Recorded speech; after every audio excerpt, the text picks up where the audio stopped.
As a statistician, the most well-used item in my toolkit is the humble average. It's the simplest but most powerful way to get a ready handle on a mass of confusing detail.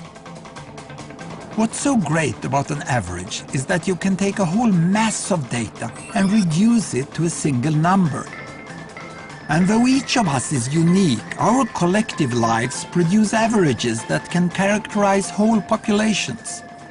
I looked in my local newspaper one week and saw a pensioner had accidentally put her foot on the accelerator and crushed her friend against a wall.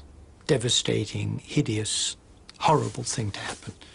And then there was a second one about a young man who didn't have a driving license, was driving a car under the influence of drugs and alcohol, and he bashed into a pedestrian, killed him. What's remarkable, absolutely remarkable, if you look at the number of people who die each year in traffic crashes, it's nearly a constant.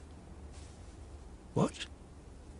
All these individual events, somehow when you sum them all up, there's the same number every year. And every year, 2.5 times as many men die in traffic crashes as women, and it's a constant. And every year, the rate in Belgium is double the rate in England. There are these remarkable regularities, so that these individual particular events sum up into a social phenomenon. Let's see what Sweden have done. We used to boast about fast social progress. That's where we were. In my lectures, to tell stories about the changing world, I use the averages from entire countries, whether the average of income, child mortality, family size, or carbon output.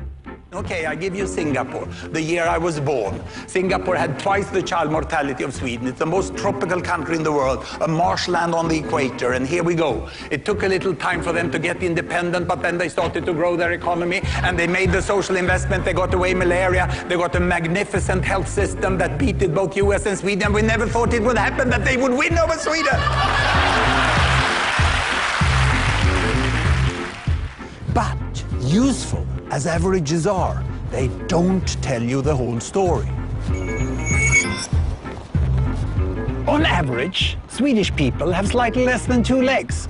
This is because a few people only have 1 leg or no legs, and no one has 3 legs. So almost everybody in Sweden has more than the average number of legs. The variation in data is just as important as the average.